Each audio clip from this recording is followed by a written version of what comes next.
Hello everybody and welcome back to the channel. So today we're going to be doing something which I'm going to hope to turn into a little bit of a series, and essentially what I'm going to be talking about in this series is the new role-playing game that I'm working on, EVENTIDE, which I like to describe as the spiritual successor to Dusk. And it takes a lot of elements from Dusk, but also from a lot of other games, particularly my game Children of the Fall, which some of you may be familiar with. And that's my cat just jumping up on the table, so you'll have to forgive him. Spinny, hello. So what I want to do in this video is I would like to talk to you a little bit about the character sheet. If my cat can get out of frame. Come, my boy, come. There we go. All right, let me just pop him down. Sorry, these are the things we have to deal with. Okay. So this is obviously a work in progress, and there's a lot of things that may change before the game comes out.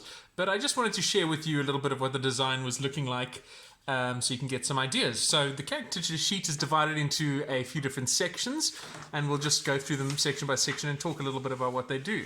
So up here at the top, you have your very standard name, player, tribe, kind of your very basic details about your character. So that's obviously the character's name, the name of the player who's playing them. And one of the options in the game is to, as a group of PCs, is to actually have a more formal structure in terms of how the group comes together. And that's where you will build a tribe. And the tribe sheet is something we'll talk about in another video. And then obviously your description, what do they look like? What are they all about?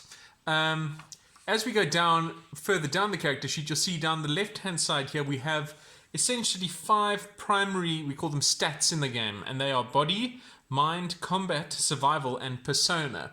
And those are fairly straightforward, and those can each have a value of 1 to 3, and by default, all the characters will start with at least 1, and you can see the little triangles are actually grayed out already for the first space in each of these, but during character creation, characters will be able to add more to that.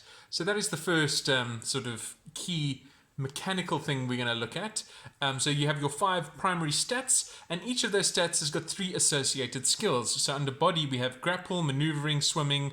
Under mind, we have engineering, perception, and tech use. And then we have more skills as we go through the different stats. And those are obviously what you'll use to perform tests in the game to determine whether or not your character can successfully do something or not. Down here at the bottom of this column, we have a little place to track our XP, our experience points. And XP in this game are used slightly differently in that you don't reach a certain goal to be able to advance your character, but instead what you do is you'll spend XP to either attempt to improve one of the skills that your character has, or you can use XP in a consumable way to re-roll any failed dice. So that is the experience portion of the character sheet.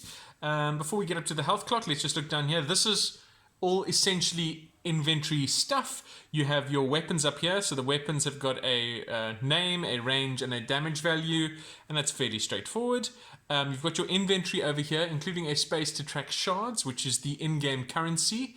And these are all sort of explained obviously in a lot more detail in the rulebook. Down here you have a little place to track your consumables. So depending on how granular a game you're looking for, if you want to track things like food and water, which is obviously entirely optional and up to the group, but if you want that real post-apocalyptic survival experience, then it's probably recommended to go for something a little more harsh, where we track those things. And then on your character sheet over here, you can see there's actually a resources section, where the players can keep track of the 5 different resources that are used in crafting in the game. So these are things that characters can collect on their adventures and use to craft new items. So that's pretty cool.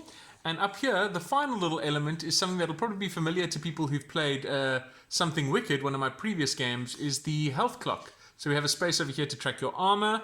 You have a little marker here for any of the conditions that your character may be experiencing. And you have your health clock, which you essentially will fill in as you take points of damage. And you can see by the little arrows around the perimeter of the health clock, if you have taken between sort of 1 and 6 points of damage, you'll automatically be healing. So you're not past the point where you'll essentially start dying from your injuries. So if you're in one of these first 6 segments, you'll start healing. But as you start crossing over that midway point, you'll start getting progressively worse. And the final 3 health points, they deteriorate very quickly towards death. So this is obviously just something that can change in the future, but I just thought I'd start posting a few updates on how the design is coming along, and I'll be sharing things like artwork, some of the other mechanics in the game, hopefully to get you excited about the game, which is coming out in early 2021. So thanks so much for watching, and I will talk to you soon. Take care. Bye-bye.